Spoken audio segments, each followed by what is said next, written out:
We laughed when we heard the enemy had brought a human.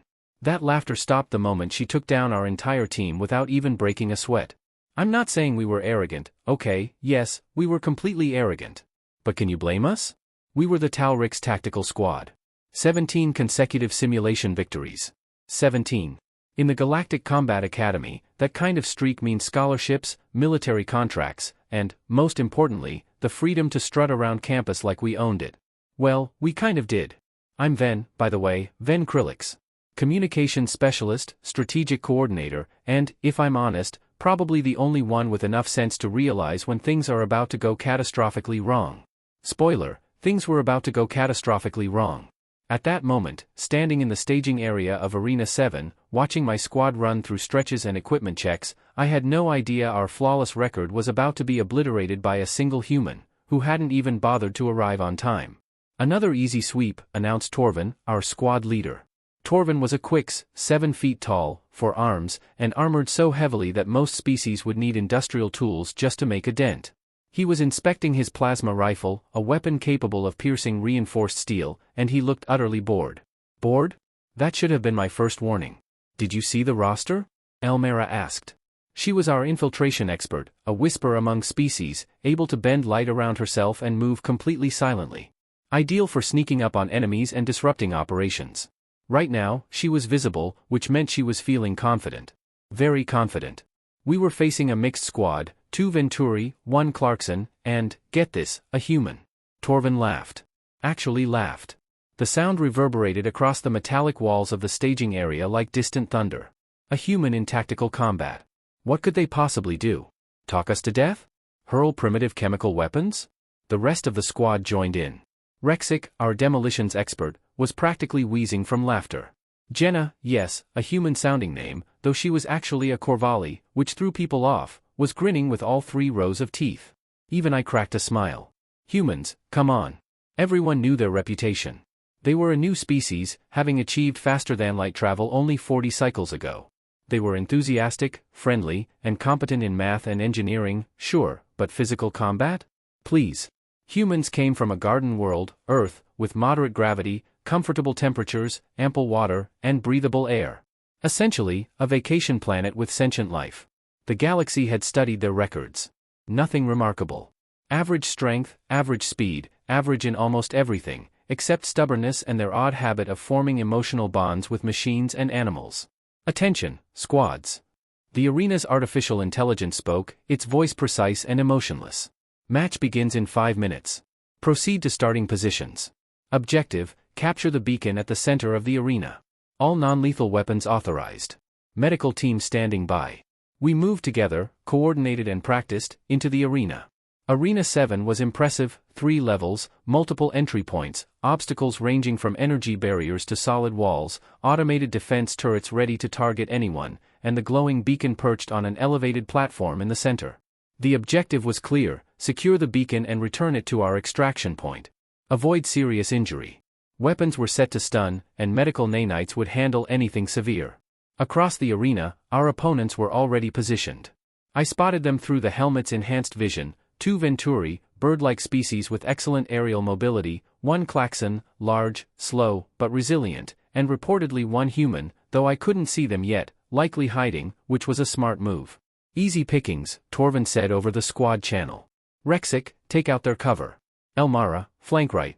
Jenna, suppress their position. Then coordinate and watch for surprises. The countdown began. 3, 2, 1. The match started, and we moved like the well-oiled combat unit we were. This was shaping up to be another straightforward victory, or so we thought. Roughly 90 seconds in, the arena's announcement system crackled again. Late entry authorized. Human competitor Riley Martinez entering the arena. Adjusting team parameters. I blinked. A late entry? Who shows up late to a tactical combat simulation? This was the Galactic Combat Academy, not a recreational sports league. You arrive on time. You prepare. You execute. That was the standard. Apparently, humans hadn't received that memo. Did they just say the human is late? Omar's voice came through the squad channel, tinged with amusement. She was currently invisible, moving along the arena's second level, preparing to flank the Venturi, who were trying to gain an aerial advantage. Confirmed, I replied, scanning the entry points. Human competitor just got clearance to enter mid-match, came Torvin's voice, laughing through the channel. Oh, this is perfect. Their human either overslept or got lost, typical human behavior. Their squad is already down to 3 effective members, and now they're bringing in a 4th when we've already secured 2 advantageous positions. He wasn't wrong. Rexic had deployed suppression charges that forced the clocks to take cover behind reinforced barriers. Jenna was providing covering fire, preventing the Venturi from clearing a flight path to the beacon. As usual, we were dominating. Then I saw her. Riley Martinez entered through the south entrance. My first thought, this cannot be their tactical specialist. She looked, factually speaking, completely unprepared. No heavy armor, just a light tactical vest, no helmet. Her dark brown hair was pulled back in a ponytail, loosely secured by any military standard. She carried a standard-issue stun rifle, the basic model given to first-year students, and a water bottle clipped to her belt. A water bottle in a combat simulation. Oh, this is sad, Jenna commented. She looks like she just came from a workout. What struck me most was that Riley didn't rush. In a late entry, you expect a competitor to sprint, trying to catch up with their squad and communicate frantically for a status update. She did none of that. She walked, well, jogged, actually, but at a casual pace, like someone in a park, not in an arena with stun bolts flying around.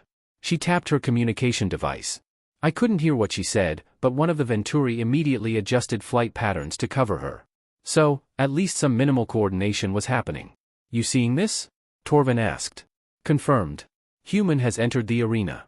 She appears to be taking her time. Should we even bother targeting her?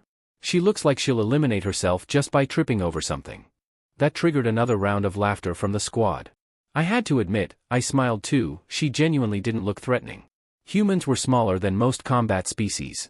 Riley couldn't have been more than 5 feet 6 inches, maybe 65 kilograms. No natural armor, no enhanced speed, no combat adaptations, nothing. She looked like she might lose a fight against a moderately aggressive houseplant. Riley Martinez reached a stack of cargo containers and vaulted over them. Not climbed, vaulted. One smooth motion, hand on top, body over, landing in a crouch on the other side. Efficient. I could give her that, but by galactic standards, it was nothing extraordinary. Rexic. Jenna, push forward, Thorin ordered. Let's finish this. I want lunch before the next match. We moved ahead. The Venturi fell back. The Clarkson tried to hold ground but had to retreat when Rexic dropped a concussive charge near them. Their squad was collapsing exactly as predicted. And Riley Martinez, she kept moving forward, steady and unhurried, as if she had all the time in the universe, like she understood something we didn't. That should have been my second warning sign. Riley reached the arena's obstacle course section, and that's when things started to feel strange. Not dangerous, yet, but unusual. The obstacle course followed standard design, walls to climb, gaps to jump, barriers to navigate. Most species approach these obstacles cautiously. They were meant to slow you down, force careful decisions, make you balance speed against safety. Riley Martinez ignored all that. She just went.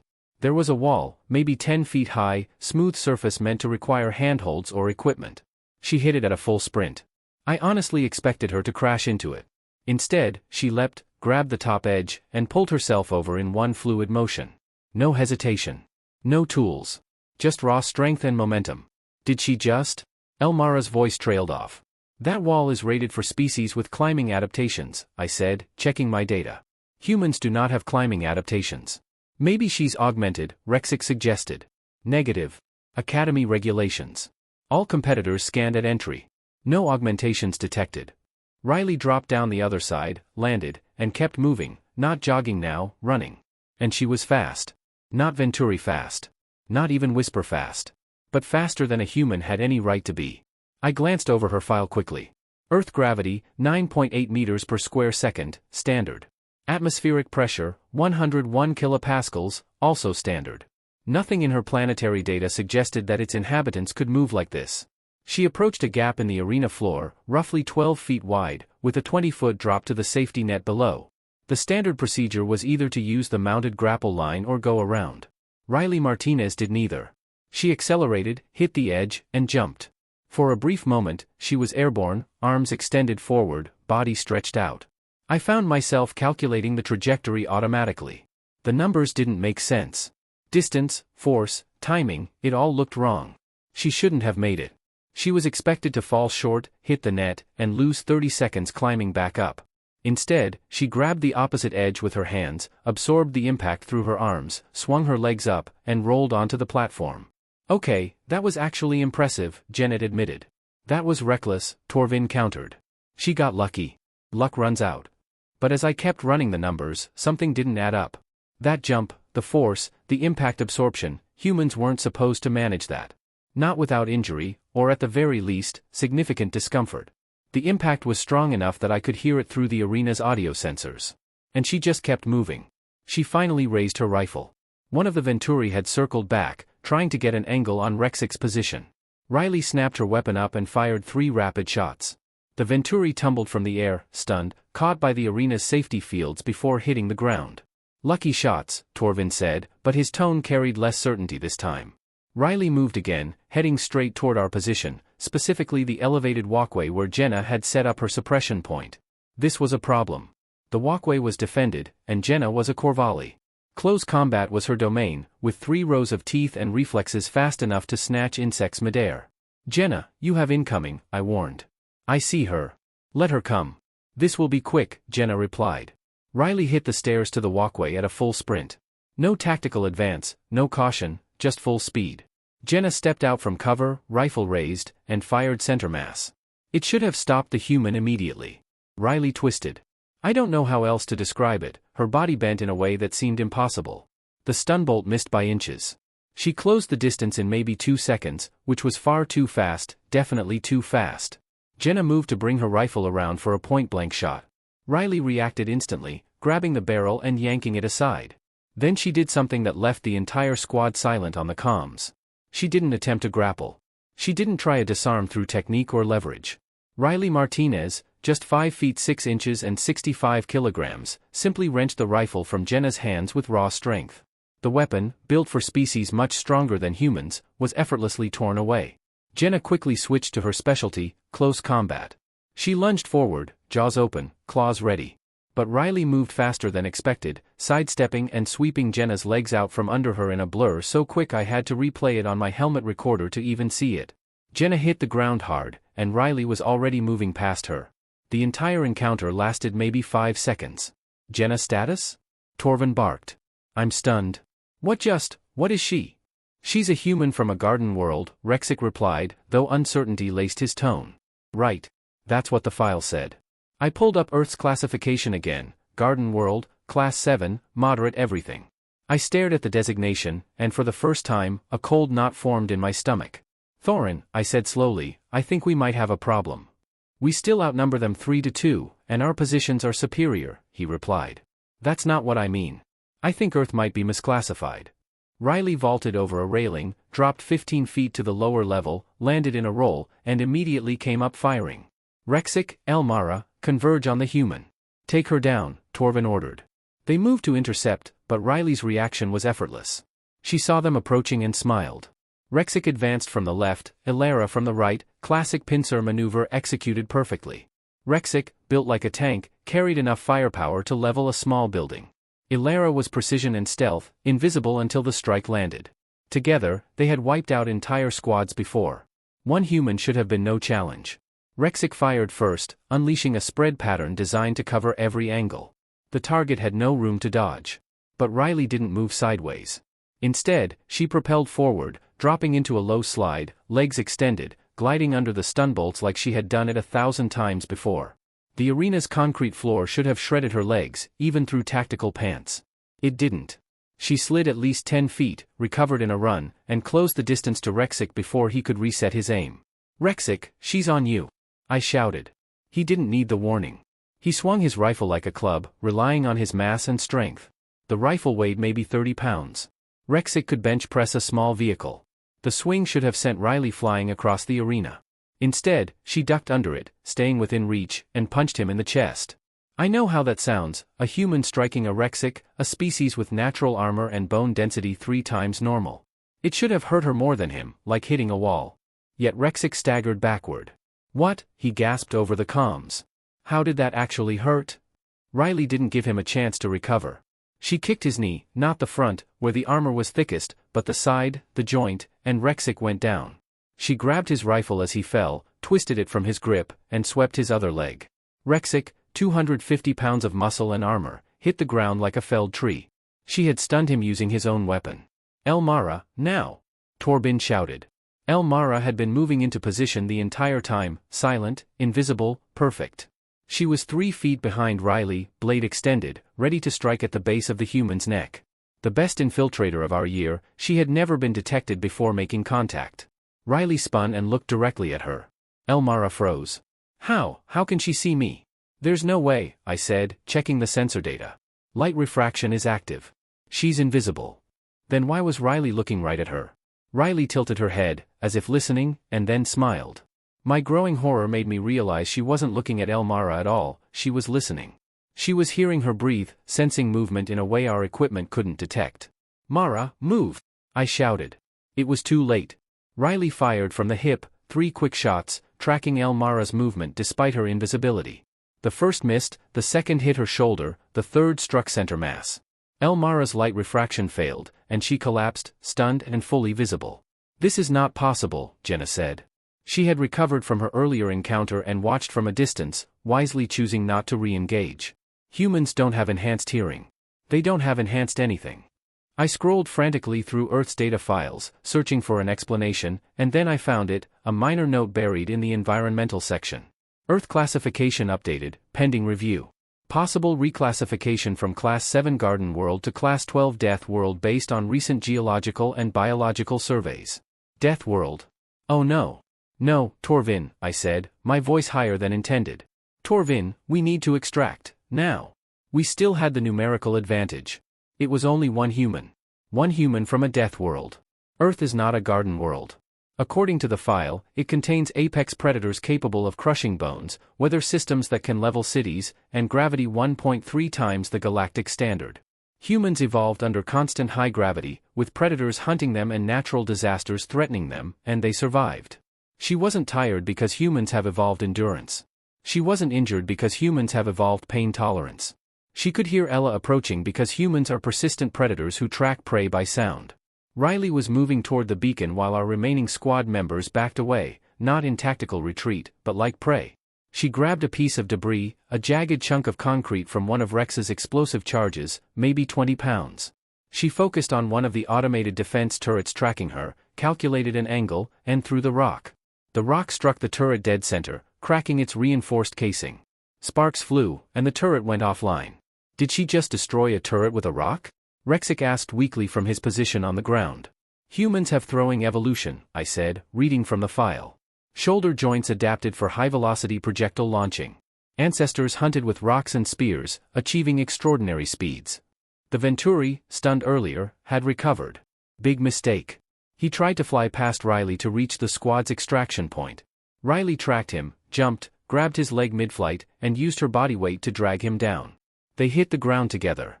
Riley rolled with the impact and came up unharmed. The Venturi did not. She was now between us and the beacon. One human. One impossibly fast, strong, and durable human who wasn't even breathing hard. New plan, Torvin said, and now I could hear the fear in his voice. Everyone, fall back to extraction. Forget the beacon. We're done, someone ordered. We cannot forfeit, Jenna protested. Think about our record. Torvin snapped, look at her. We all turned. In the center of the arena stood Riley Martinez, rifle at the ready. Her water bottle was still on her belt, untouched, she hadn't needed it. Around her lay the stunned bodies of competitors who had underestimated her. She waved at us, clearly enjoying herself. Fall back, Torvin repeated. This time, we obeyed. The legendary Tauri tactical squad, 17 consecutive victories, retreated from a single human who had arrived late to the match. Riley Martinez calmly walked to the beacon, picked it up, and began jogging back to her extraction point. She was uninjured, unbothered, still smiling. We should have let her have it, accepted defeat, and preserved what little dignity remained. But Torvin, ever overconfident, refused to concede. The Tauri squad did not lose. Not to a lone human casually jogging toward extraction like it was a morning run. All units, regroup at checkpoint Theta, Torvin ordered. We'll set up a defensive position. She has to come through the main corridor. We turn it into a kill box, overwhelming firepower, no tricks, just suppression. She won't dodge what she can't see. It was a solid plan. The corridor was narrow with limited cover. For squad members were still combat ready. Riley was alone, her teammates were too far to help. We positioned ourselves behind reinforced barriers, established overlapping fields of fire, and waited. Riley turned the corner into the corridor. She saw us and didn't hesitate. Fire! Fire! Thorin shouted. We unleashed everything. Stun bolts lit the corridor like a chaotic light show, dozens of shots per second forming a wall no one should penetrate. The air crackled with electricity, the noise deafening.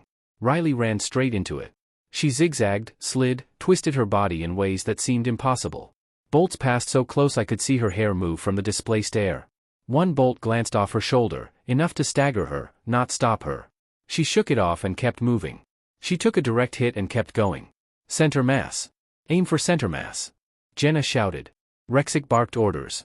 Riley jumped, grabbed an overhead pipe intended for arena maintenance, and swung forward. At the apex, she released, flying over our firing line, landing behind our defenses. We spun to react, but she was already on the move. She swept Tarvin's legs, snatched Jenna's rifle, and slammed it aside. She kicked Rexic in the chest, sending him stumbling into a wall. 3 of us neutralized in seconds. I was the last one standing, communication specialist, strategic coordinator, not a frontline fighter. I raised my rifle, hands trembling, and aimed at her. Riley stood there, the beacon tucked under one arm like luggage, and she had the nerve to look almost sympathetic. Just stun me, I said, voice weak.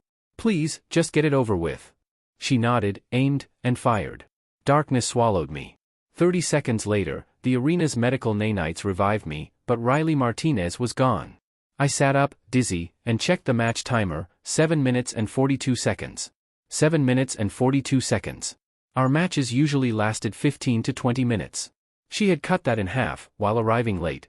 I pulled up the arena's recording system to review the final moments. Riley had reached her extraction point, deposited the beacon, and secured the win for her team. The timestamp showed she had spent only 6 minutes and 18 seconds in the arena. 6 minutes and 18 seconds to dismantle the best tactical squad of our year. By then, the Venturi had recovered and were escorting the clock to the medical station. They looked exhausted but satisfied. Riley sat on a bench, finally drinking from her water bottle, chatting casually with one of the Venturi as if they'd just finished a light exercise session. Our squad regrouped slowly, supporting one another, checking for injuries. Physically, we were fine, the safety systems had done their job. But mentally, we were crushed. Did that just happen? Omar asked. That just happened, I confirmed.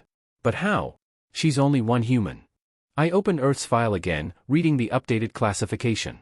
Class 12 Deathworld. Gravity 1.3 times standard. Atmospheric oxygen above safe levels. Extreme weather, including hurricanes, tornadoes, and tsunamis. Seismic activity. Predator species, some weighing multiple tons. Evolution optimized for survival, persistent predators, endurance runners, omnivorous diet adaptable to any environment. And in small text at the bottom, humans consider their planet comfortable. They vacation there. She's not just one human, I said quietly. She's one human from a planet that tried to exterminate her species for millions of years. And they succeeded. Torvin watched Riley, laughing at something the Venturi had said. 17 consecutive victories, he muttered.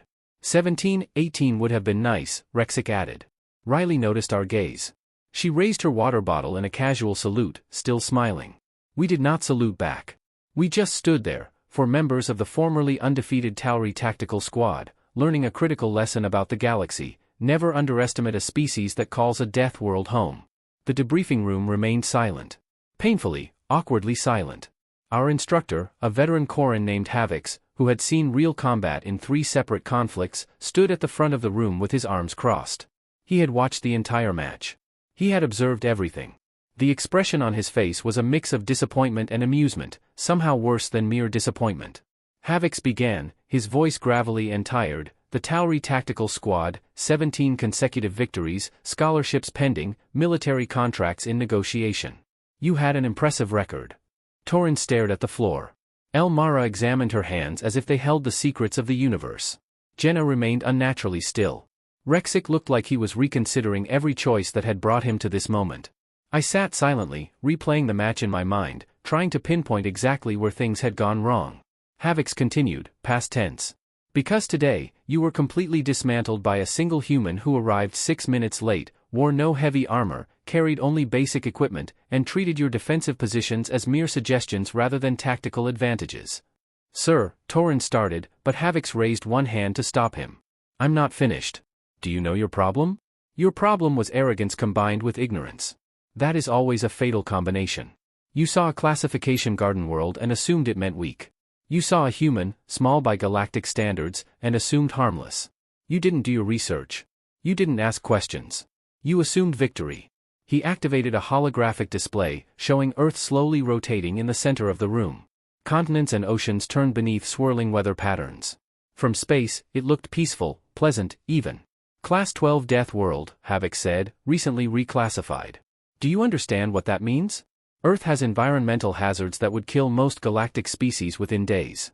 Humans evolved alongside predators capable of tearing them apart, diseases that could wipe out populations, and natural disasters that could level entire cities. And yet, they survived. Not only survived, they thrived. They reached the top of their food chain through intelligence, endurance, and sheer stubbornness. He zoomed in on Earth's surface, highlighting cities, forests, mountains, and oceans. Humans run marathons for fun. They climb mountains simply because they exist. They swim in waters filled with predators. They explore environments that would require most species to wear protective suits, and they treat all of this as normal recreation. Even Omar raised her hand cautiously. Sir, why weren't they classified correctly from the start? Because humans are friendly, Havoc replied simply. They are cooperative, social, eager to make connections. When they joined the galactic community, their focus on being helpful and polite was so intense that no one stopped to ask the crucial questions. What did your world put you through to make you this resilient? What challenges did you survive to develop these abilities? He closed the holographic display and looked at each of us in turn. Riley Martinez is not extraordinary among humans. She is physically capable, yes, trained, certainly, but she is not enhanced, augmented, or exceptional by human standards. She is simply a human doing what humans do, and she dismantled you like you were practice targets. The room fell silent. Finally, Rexic spoke. What do we do now, sir? Havoc almost smiled. Now you learn. You study Deathworld species. You understand that being soft doesn't mean weak, and being small doesn't mean harmless. You remember that the galaxy is full of creatures that survived impossible odds to reach the stars. And most importantly, you never, ever underestimate a human again. He dismissed us, and we filed out of the debriefing room quietly. In the hallway, we passed Riley Martinez. She was chatting with other students, laughing at something, completely unremarkable in appearance. She saw us and waved. Good match, she called cheerfully. You guys almost had us for a second. We hadn't even come close, but I appreciated the gesture. I waved back, and my squad kept moving. We had a lot to learn, starting with respect. Somewhere out there, on a beautiful blue planet that spent millions of years actively trying to kill its inhabitants, an entire species of Riley Martinez's was preparing to enter the stars. The galaxy, whether it realized it or not, was utterly unprepared for what was coming. 17 consecutive victories. It had been a strong run. But now we understood. Now we understood humans.